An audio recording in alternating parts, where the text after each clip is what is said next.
Hillary Clinton said it takes a village to raise a child.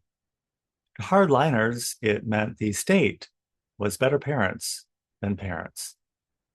My Jewish friend Alan is enrolling his son Liam in Catholic school this fall. In his son's new classroom, Alan noticed the sign, "We read banned books." The Bible probably would have been banned if it wasn't for the Roman Catholic Church. In the French Revolution, words were excised from the language to rein thought in. Fiction is the first thing to go, followed by comedy in the decline of any society. My friend Brian was offended when I didn't say hello to him in the locker room this week at the East Bank Club as I passed by. I said, "Sorry, Brian, I couldn't see you out of my peripheral village." I'm not sure what Hillary Clinton meant, but to me, I'm always on the lookout for culture, style, and a little class on the peripheral side of things, even if it's on the periphery. Welcome. Welcome to Coffee Hour. I'm Stanley Smith. At Coffee Hour, we talk about everything and nothing. Recently, we talked about the Virgin Mary, healthcare costs, doing something good in the world, toxic people, and how democratic socialists are campaigning to eliminate the Senate. The readings at Washington National Cathedral from Isaiah. I'm telling you how it's going to be. And from Romans, if you think you've got it right, you're probably wrong. The gospel reading was from Matthew. God's way is always the third option no one ever thinks about. The sermon at Washington National Cathedral was by Randy Hollerath. Randy preached about how Jesus is not God in a human costume. He's fully human, just like us, and God at the same time. Christ gets annoyed and tired and irritable, just like us. It's not our job to be God. It's our job to be fully human and do God's will. That's what Christ is showing us. And it's what he's still showing us today through greatly flawed mankind.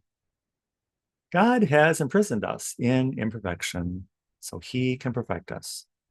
That's what Christ is trying to show us. We're not waiting for divine intervention because we are divine intervention through humanity inspired by God. Randy gave the example of immigrants separated at the border doing anything to eventually be reunited with their families.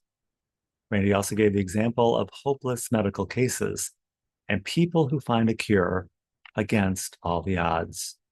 Christ is always with us in the most unexpected places. The sermon at St. James Cathedral here in Chicago is by Rick Inocrati. Rick is the new deacon at St. James. He preached about having expectations and how we struggle with what's expected of us from others and what we are willing to offer in return. Sometimes we're trapped in those expectations and feel pressured to perform, react, and respond in a particular way. If we're always worried about being authentic to the perception people have of us, when do we get around to being authentic to ourselves?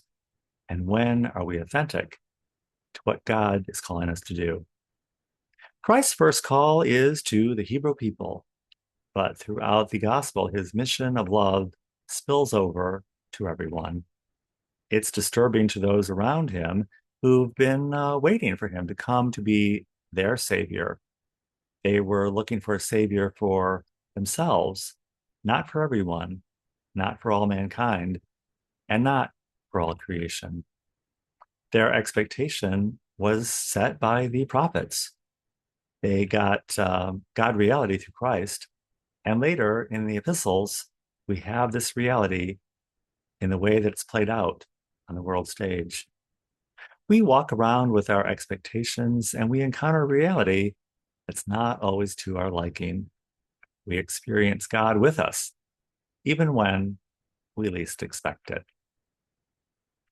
Here in Chicago, everyone hates President Trump.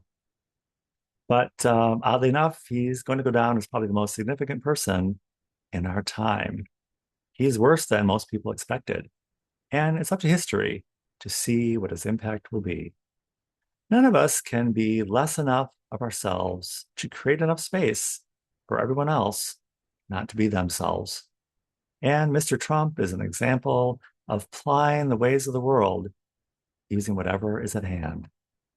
It's creating an opening for something to be accomplished. We'll just have to see what that turns out to be. Iran has the Islamic Revolutionary Guard undercutting the elected government. And here in the US, we have corporate America calling the shots. It's a family and a village, both at the same time. We're negotiating with one while the other is trying to blow us up. We have an idea of what's going to happen, and then there's a reality of what the story is really telling us. They're not the same. We draw our conclusions and present it as fact to others. It's a disservice to ourselves and to those we dump a reality onto. The New York Times had an article this week about a man who was the cardiologist for Dick Cheney and his opinion about the health of Donald Trump. I emailed the Times and said the article was irresponsible. They've lost all social and cultural relevance. Plus, they may have violated HIPAA rules. We do. We have the Old Testament, which is what people predicted would happen. We have the New Testament, which is God speaking to those half-baked truths. And then in the letters, we have how it's all played out in the world around us. It's not the same realities. What's important is the way you live it. If you would like to join us at coffee hour, I will include my email in the description of this video. I'll be happy to send you an invitation. I look forward to seeing you very, very soon.